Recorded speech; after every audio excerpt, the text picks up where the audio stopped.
There are total 14 registers in 8086.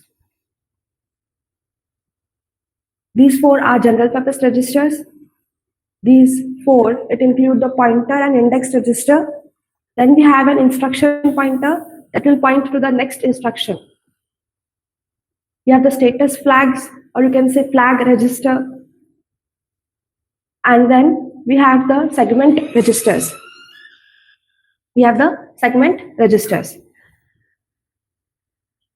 All the registers are 16-bit registers. 16-bit registers. And their purpose is fixed. उनका जो purpose है वो already fix है. उनके नाम आपके सामने है. AX को अक्यूमुलेटर कहते हैं, BX को बेस, CX को काउंट रजिस्टर, DX को data register. And lower and higher part दोनों भी इसके यूज हो सकते हैं. ये 8 बिट्स में डिवाइडेड है. 8 bit lower part, 8 bit higher part. 16 bit are divided into 8 bits. And you can use the lower part as well as the higher part separate for performing operations. Is it clear? समझ में आ रहा है? Yes, ma'am. Okay. Then you have the stack pointer, base pointer, source index, and destination index. Stack pointer, it is used in collaboration with stack segment. Okay, it is used in collaboration with stack segment to point to the top of a stack. Last lecture में मैंने आपको बताया था stack का meaning क्या होता है.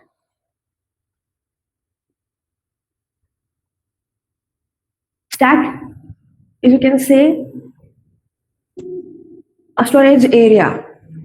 और storage किस तरह से होता है? उसमें डेटा का last in first out, ये वाला principle. Last in first out. आपको लास्ट लेक्चर में ये भी एग्जांपल दिया है था करके, अगर सपोज आपने डिश वॉश की है कभी घर पे, प्लेट्स वॉश की है घर पे, अगर या प्लेट्स आप अरेंज कर रहे हो फॉर एग्जांपल, तो आप क्या करोगे? सबसे पहले वाली प्लेट जो रहेगी, सबसे पहले अगर आपने वो प्लेट को वॉश की है तो सबसे नीचे रहेगी, ठीक है. एंड सबसे लास्ट में जिसको आपने वॉश की है वो सबसे ऊपर रहेगी. और अगर आपको इस नीचे वाली प्लेट को निकालना है तो आपको सारी प्लेट्स को निकालनी पड़ेगी, तब जाके आप लास्ट प्लेट तक पहुंचोगे.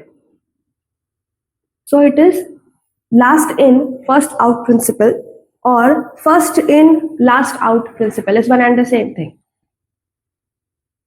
फर्स्ट इन लास्ट आउट मतलब जो सबसे पहले स्टैक के अंदर डेटा जाएगा और सबसे लास्ट में बाहर निकलेगा. Got it? स्टैक क्या है, समझ में आ रहा है? आप हमेशा लोअर साइड से स्टार्ट करोगे. सपोज इन बॉक्स को हम इस डायरेक्शन में लेके जा रहे हैं, जैसे जैसे डेटा आ रहा है वैसे वैसे हम ये कर रहे हैं. सबसे पहले क्या है? सर्कल को हमने क्या कर दिया? सबसे पहले हमने यहाँ पे फिट कर दिया. सर्कल यहाँ से यहाँ चले गए. देन इसके बाद में क्या है? नेक्स्ट ट्रायंगल यहाँ आ गए. स्क्वायर यहां पर, ठीक है. एक के ऊपर एक अरेंजमेंट की हुई है. अब अगर मुझे ये ट्रायंगल निकालना है तो क्या आप डायरेक्टली निकाल सकते हैं?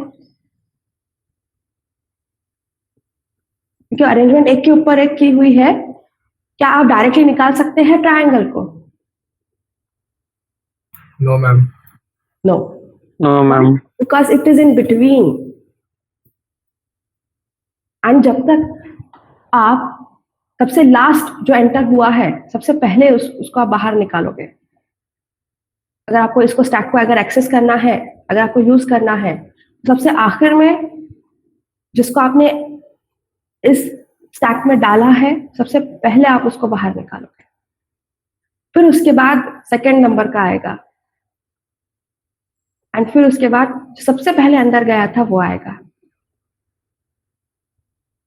This is a stack, and this is how it works. And this principle is called as last in, first out principle, in which the data is added and in which data is accessed. समझ में आ रहा है? अब अभी भी समझ में नहीं आया क्या? स्टैक पे आपको फर्दर डिटेल में देखना है। अभी यहाँ पर सिर्फ स्टैक पॉइंटर क्या है वो बताने के लिए मैंने स्टैक क्या है ये आपको पहले बताया है। अब समझा क्या स्टैक क्या है सबको? Yes ma'am. ओके, अब स्टैक के ना दो चीजें होती है। स्टैक का आपको बेस यानी कि आपका स्टार्ट, और टॉप यानी कि स्टैक में डेटा कहाँ तक है। ये दो चीजें आपको पता होना चाहिए, और ये दो चीजें बताने के लिए you need 2 pointers. Stack pointer will point to the top of the stack, whereas base pointer register will point to the base of the stack. दोनों का मतलब समझ में आ गया? स्टैक पॉइंटर क्या करता है और बेस पॉइंटर क्या करता है?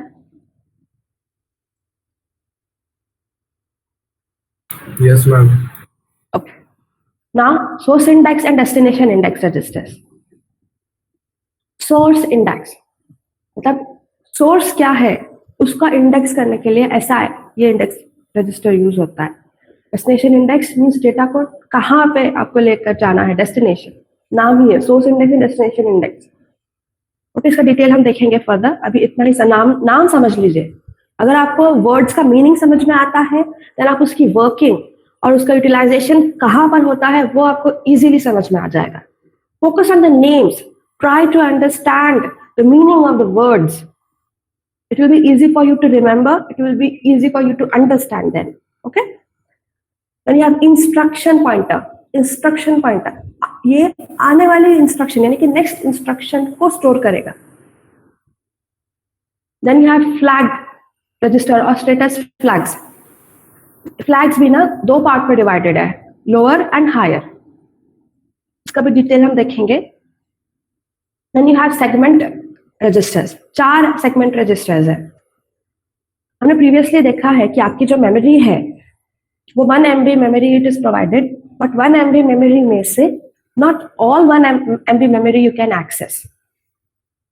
Your 1 MB memory is divided into 64 KBs, different you can say segments, and out of these segments only 4 segments can be active at a particular instance of time, and either it can be anything. Okay, only 4 segments, and that segments can be code segment, data segment, stack segment and extra segment. इन सबका utilisation ना fix है, कौन C segment आपको किस purpose के लिए use करना है, कौन सा रजिस्टर आपको किस पर्पस के लिए यूज करना है, that we will see further. Any query in this diagram we will see in detail description in the coming slides. समझ में आया सबको diagram? You must never forget whatever is taught in the class, because अगर आप भूल जाते हो concept तो आप आगे के कंसेप्ट आपको समझ में नहीं आएंगे। Okay, any query in this register organization of 8086? No ma'am. Okay, then let's see the detailed description of each category of register. As I've told you, AX, BX, CX, DX, they are general purpose registers. Its names are also given. AX is called as accumulator, and lower 8 bits is designated as AL, higher 8 bit is designated as AH. AL can be used as an 8-bit accumulator for 8-bit operation. Okay, and all the data registers can be used as either 8-bit or 16-bit. BX, again it is a 16-bit register. BX is for base, okay, base address. BL, it indicates the lower 8 bits of BX, and BH, it indicates the higher 8 bit. अब BX का use किस लिए किया जाता है? उसको base register बोलते हैं। हाँ, BX ये ऑफसेट स्टोरेज के लिए यूज होता है, performing physical address in case of certain addressing modes. आप सबको पता है कि जो डेटा बस है वो 16 बिट्स है, लेकिन जो एड्रेस बस है वो 20 बिट है। ठीक है, तो इस 16 बिट का जो है एड्रेस जो रहता है उसको हमको करना पड़ता है 20 बिट में कन्वर्ट। ऐसा हमको क्यों करना पड़ता है? क्योंकि हमारी जो एड्रेस बस है उसको कितने बिट रिक्वायर्ड होते हैं? 20। एंड ये जो आप एक्स्ट्रा के 4 बिट्स इस 16 बिट में ऐड करते हो to form 20 bits, this extra bits are called as offset address.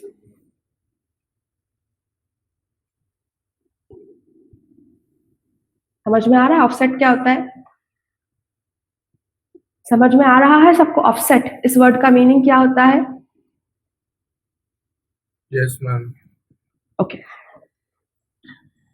And BX it is used for storing the offset.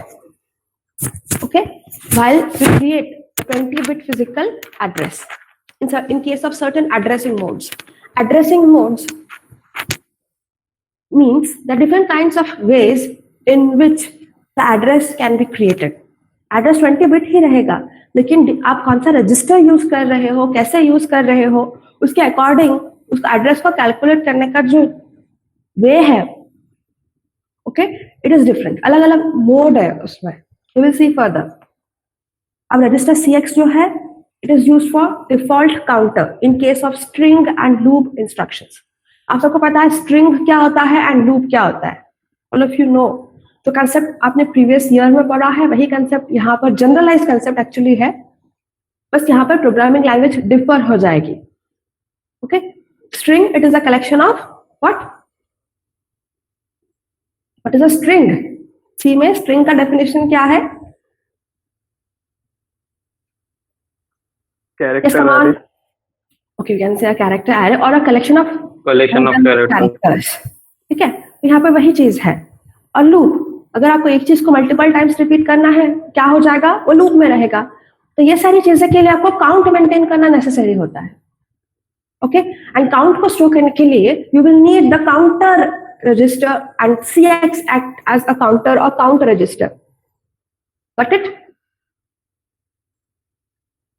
Everyone clear?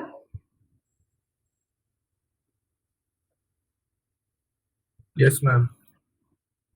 DX it is used as a general purpose registers which may be used as an implicit operand or destination in case of few instructions. DX कुछ case में या तो operand के लिए use होगा या तो फिर as a destination, it depends on the situation. Okay, let's move on towards the next, segment registers. There are again 4 segment registers. They are code segment, data segment, extra segment and stack segment. ये इसके ना short forms है। आपको ये short forms और long forms इसका name है, आपको याद रखना है सभी चीजों का। जनरली भी आप शॉर्ट फॉर्म यूज करते हो, बट आपको उसका लॉन्ग फॉर्म पता होना चाहिए। ओके, अब हम सबको पता है कि 8086 it uses the concept of segmented memory. इसका मतलब ये होता है कि 1 मेगाबाइट 1 MB जो मेमोरी है it is divided into different kinds of segments. कितने सेगमेंट में डिवाइड है वो? 16 लॉजिकल सेगमेंट्स में। And each segment it consist of 64 kilobytes of memory. But in 16 segments में से only 4 segments are active at a particular instance of time. मतलब अगर आपने पॉज कर दिया, सपोज रियल टाइम में अगर आपने पॉज कर दिया, तो जब आप वर्किंग पॉज करते हो तो ओनली 4 सेगमेंट्स आर एक्टिव। सभी सेगमेंट्स में डेटा नहीं रहेगा, only 4 segments will contain the data. And वो कौन सी 4 सेगमेंट्स है? ये 4 different segments. Code segment register it is used for addressing memory location in the code segment memory, code segment of the memory. अब इसके अंदर क्या स्टोर होता है? Code segment executable program is stored in this code segment register. नाम ही है code segment, तो क्या स्टोर करेगा वो? कोड। अब कोड क्या होता है? Code is which the programmer writes for the purpose of execution. Let's start with this again. Data segment registers. It points to the data segment of the memory where the data is stored. Then you have an extra segment registers. It refers to a segment in the memory, which is another data segment in the memory, extra segment. अगर data segment की 16 bits हो गए हैं, तो extra segment will help in storing the data. It acts as another data segment. Okay? Data segment की अगर 16 bits हो गए हैं, so extra segment will act as another data segment. नाम ही है उसका extra segment. Extra.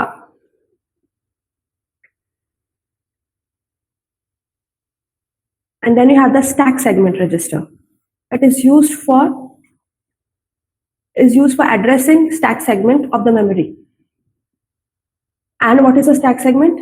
It is a segment of memory which is used to store stack data. Stack क्या है मैंने आपको ये बताया है.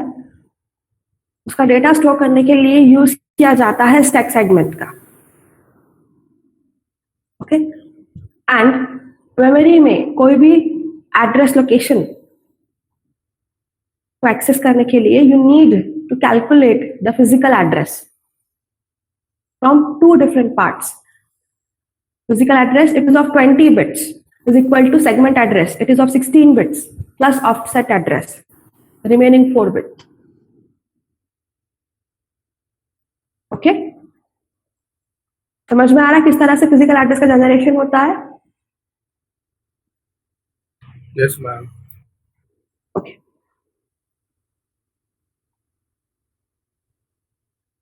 And the first is segment address. The segment registers contain 16-bit segment base address, and it depends on which segment the data is stored.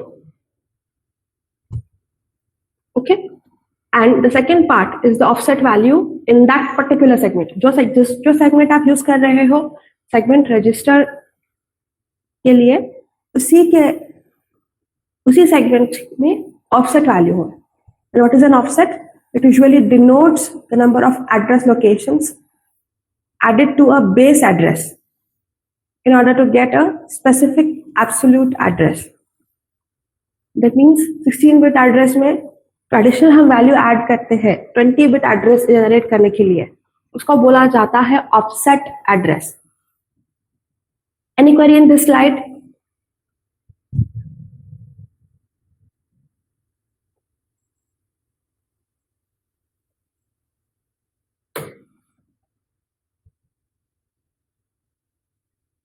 Next, you have index and pointer registers. IP is an instruction pointer. It is used to store location of next instruction to be executed. Base pointer, stack pointer, source index, destination index. Okay, and what is the use of pointer registers? They are used to store offset within the particular segments. It is fixed. कौन किसके साथ में use होगा? जो instruction pointer है वो code segment के साथ में यूज होगा. किस लिए यूज होगा? ऑफसेट स्टोर करने के लिए. The pointer register IP contains offset within the code segment. Then base pointer, it contains offset within the data segment.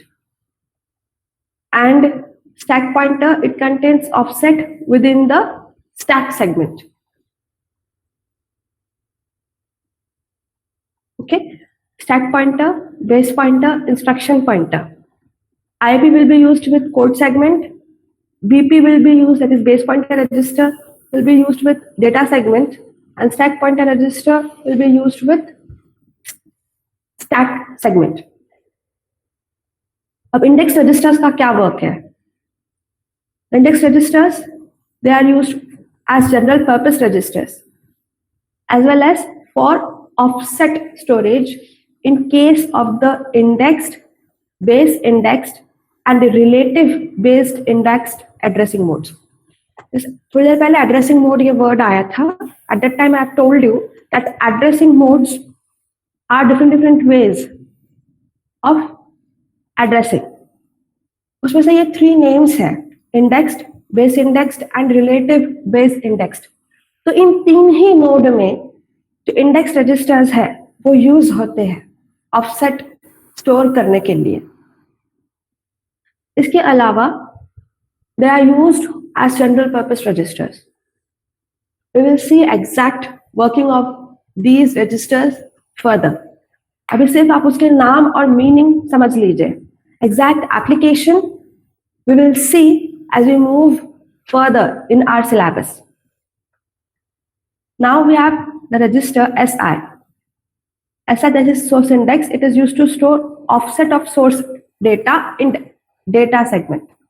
Source data, कहाँ से डेटा का सोर्स है उसका एड्रेस, ओके, उसका एक्चुअली ऑफसेट एड्रेस स्टोर करने के लिए source index register यानी कि एसआई का यूज होता है.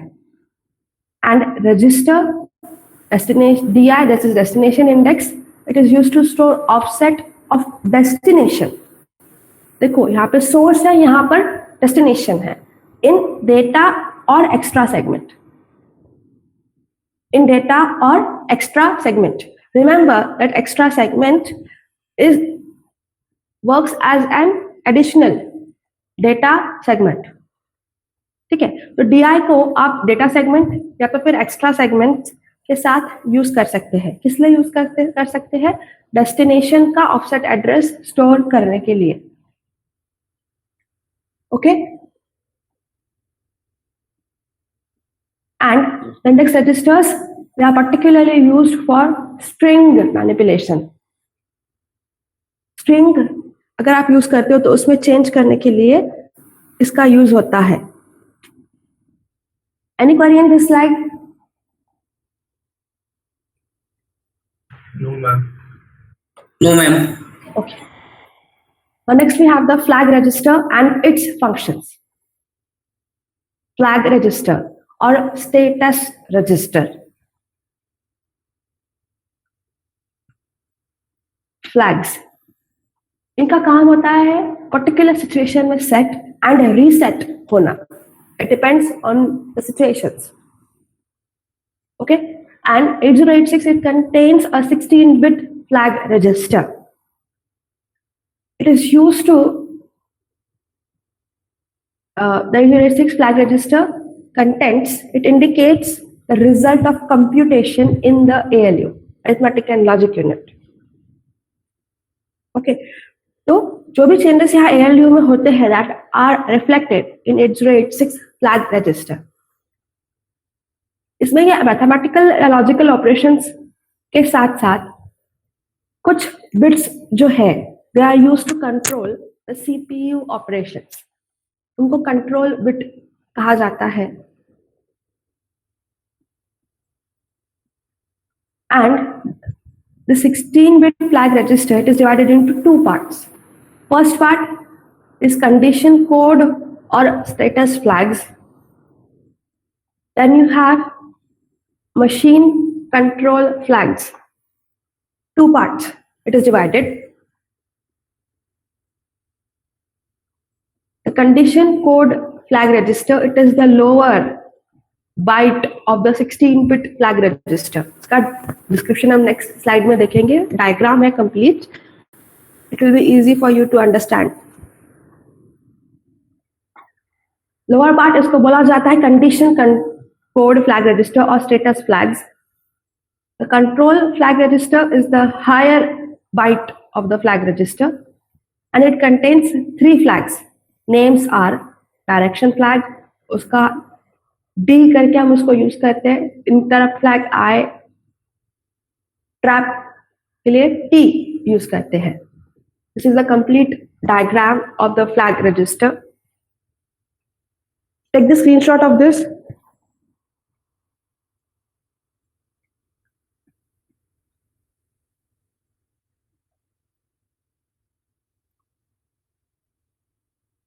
ले लिया?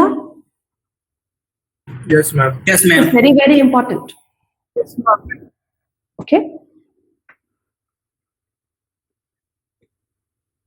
यहाँ पर आपको दिख रहा है कि 16 बिट्स है, 0 से लेके 15 तक.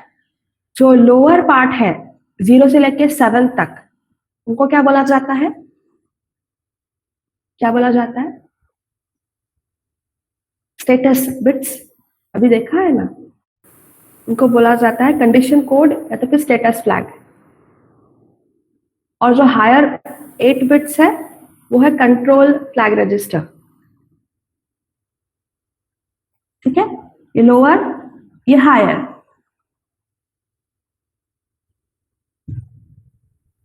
ऑर्डर इज फिक्स्ड, उसमें जो यू आपको दिख रहे हैं ये अनडिफाइंड है, वो बिट्स अनडिफाइंड है, इट्स नॉट कंटिन्यूअस।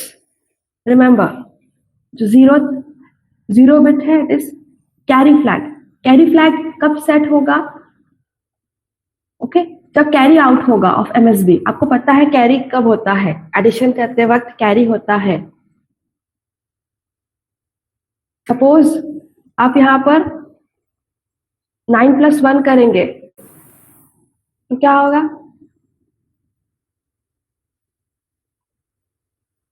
कितना होता है 9 + 1? 10. 0 रहेगा और 1 कैरी में जाएगा, 10। इस तरह से समझ में आ रहा है? तो कैरी फ्लैग क्या होगा इस सिचुएशन में? सेट हो जाएगा।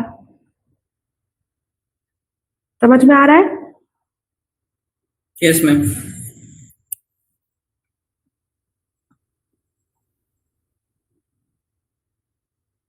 ओके, अब इसके बाद में जो 1 नंबर पे है, देखो ये अनडिफाइंड है। क्या है ये? Undefined, it is not defined, तो आपको ब्लैंक यू लिखना है, इट्स नथिंग। फिर 2 नंबर पे क्या है? पीए पीएफ। पीएफ का यह मीनिंग होता है पैरिटी फ्लैग। अब पैरिटी फ्लैग कब सेट होता है? जब number of 1 bits even number of when there is even number of 1 bits in result, okay, तब जाके पैरिटी सेट होता है। सपोज आपका डेटा इस तरह से है, सपोज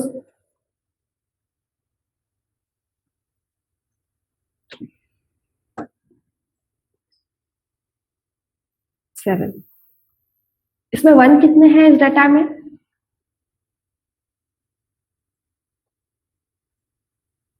वन कितनी बार है? काउंट करो ना, 1 कितनी बार है? इस 8 बिट्स में 1 कितनी बार है? 1 2 3 4 5 6, एक एक्स्ट्रा हो गया आई थिंक, है ना? 7. 1 2 3 4 5 6 7 8, सॉरी एक एक्स्ट्रा हो गया। 8 बिट्स होना चाहिए, तो कितने हैं इसमें? 5। तो ये पैरिटी सेट होगी क्या? नहीं। पैरिटी फ्लैग कब सेट होगा? जब डेटा में इवन नंबर ऑफ वंस है। At the time parity flag will be set. अगर नहीं है तो it will B 0।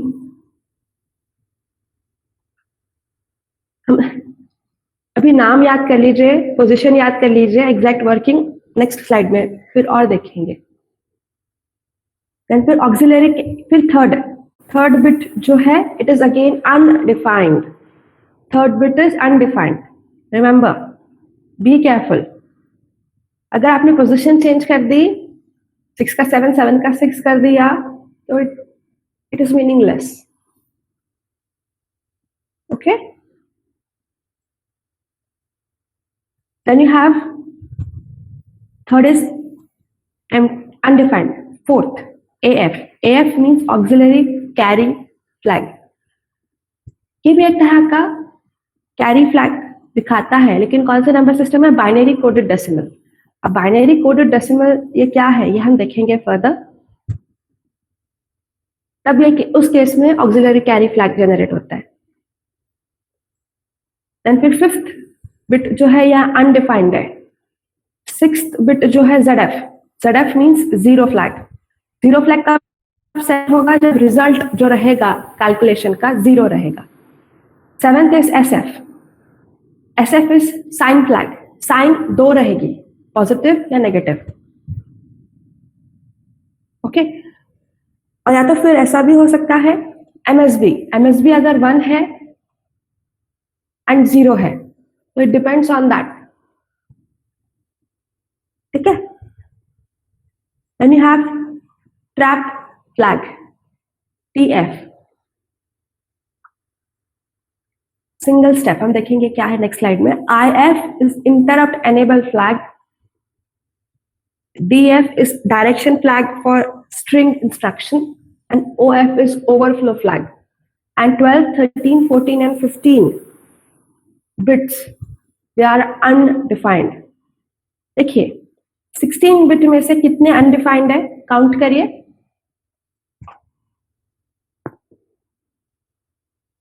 Yes, 16 bits में से कितने बिट अनडिफाइंड है? 4. Carefully count. See the complete diagram. 7. 7. Total 7 bits are undefined. 7. Yes. और फिर 7 undefined है तो defined कितने हैं? 9 bits are defined, or you can say there are 9 active flags. Okay, out of 16 bits, 9 bits are active. 9 bits are used for storing the flags. I will see that detailed description of each and every flag. Sign flag कब set होता है? When the result of any computation is negative. The sign flag equals the MSB of the result. 1 अगर रहा आपका MSB, that means it is negative result. 0 रहा तो it is positive. Okay, and ये कब साइन फ्लैग सेट होगा? जब आपका जो आंसर है वो नेगेटिव है, तब ये सेट होगा. Otherwise it is 0 when the answer is positive. Then we have zero flag. Zero flag is set if the result of the computation or comparison performed by the previous instruction is 0. जब आप comparison करते वक्त अगर दोनों भी quantities same है तो क्या होता है? उसका आंसर 0 आता है. आपको अगर याद होगा CMP इंस्ट्रक्शन इन C लैंग्वेज, कंपैरिजन करते थे ना आप, STR-CMP याद आ रहा है क्या? String comparison.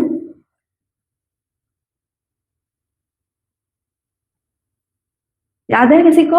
Yes, ma'am. तो स्ट्रिंग कंपैरिजन करते वक्त भी ऐसा ही होता है. अगर 2 स्ट्रिंग्स सेम है तो उसका जो आंसर होता है वो क्या आता है? 0. सिमिलरली यहाँ पर अगर आप कंपैरिजन कर रहे हो तो कंपैरिजन करते वक्त अगर वो दोनों इक्वल है तो क्या आएगा? 0. दूसरी केस जब ये 0 फ्लैग सेट होता है, सेम अगर कैलकुलेशन अगर आप कर रहे हो, अगर आप 2 - 2 कर रहे हो, 2 - 2 अगर आप कर रहे हो तो आंसर क्या आएगा?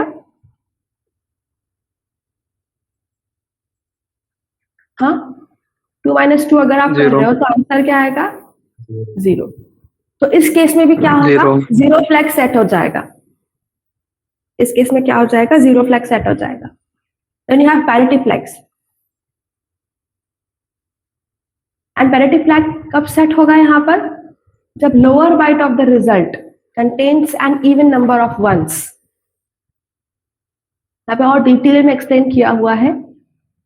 जब lower byte of the result contains an even number of ones, at that time the parity flag will be set. Then you have carry flag.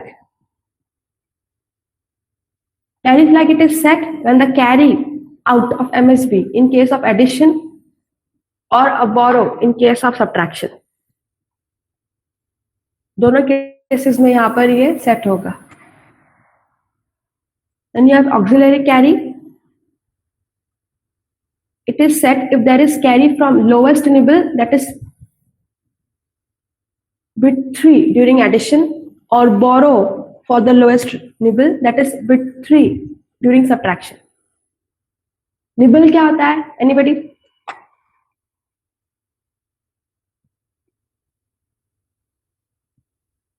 Nibble. What is a nibble? Come on.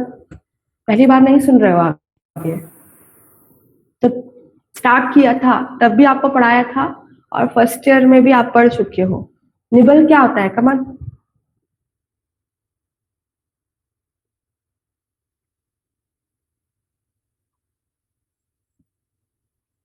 Height. No, it's not a byte. Byte is 8 bits. Nibble कितने bit का होता है? 4. 4 bit. Very, yes, it is 4.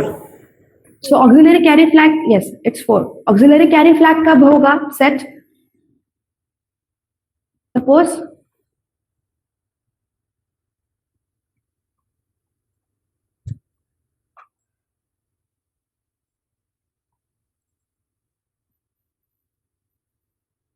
ये ना पूरा 8 bit का आपका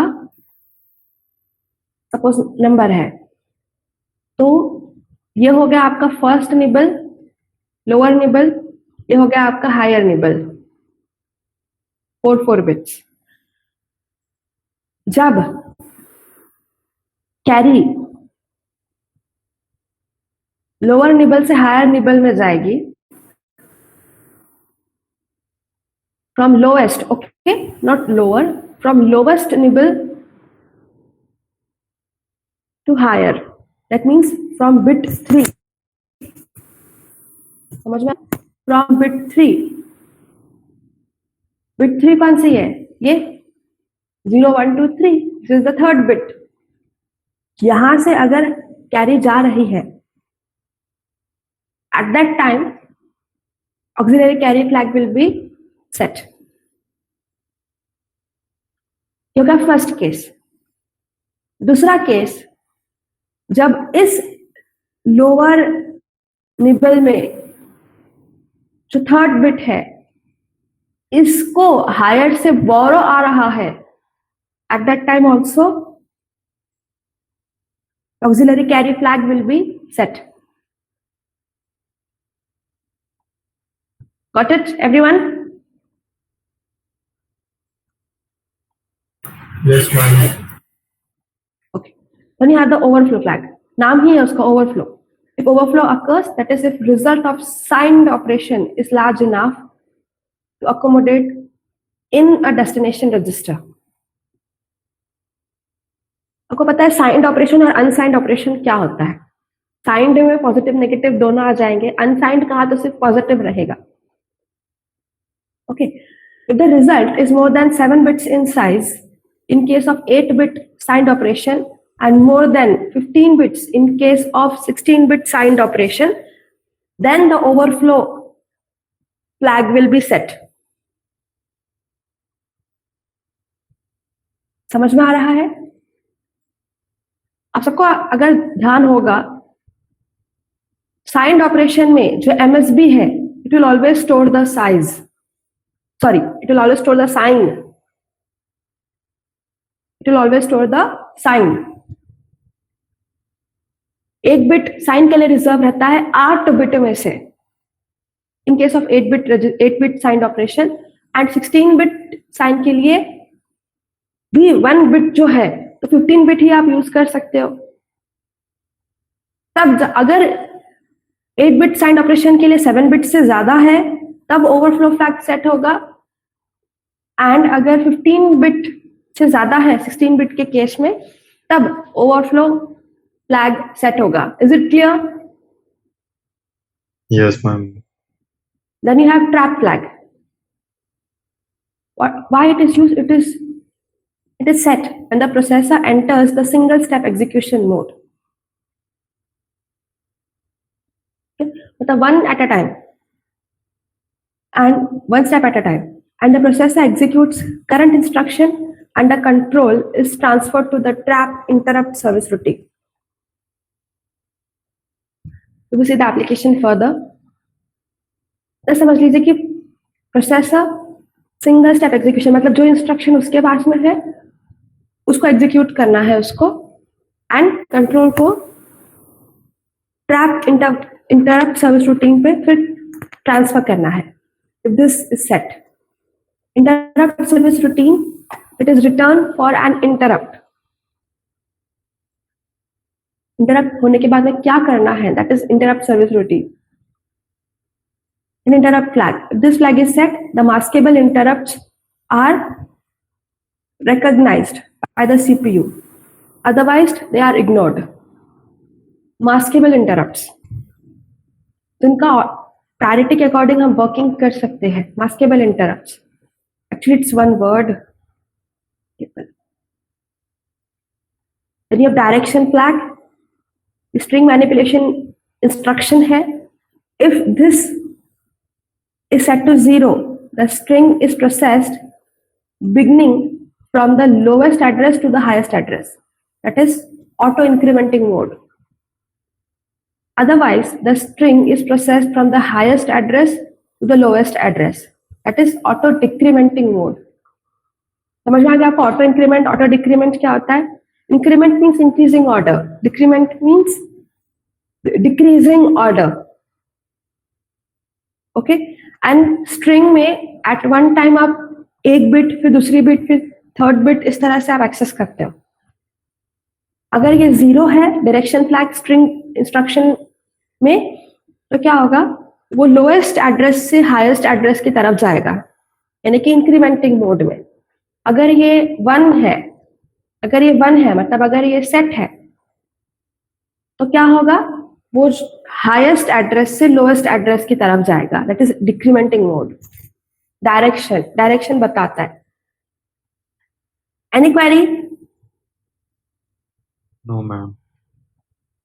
जो फर्स्ट इतने बिट्स है till auxiliary carry flag, they are status bits और स्टेटस फ्लैग्स. ये जो 4 है दे आर कंट्रोल फ्लैग्स, क्योंकि उनका काम ही है कंट्रोल करना, ऑपरेशंस को कंट्रोल करते हैं वो. I will stop over here.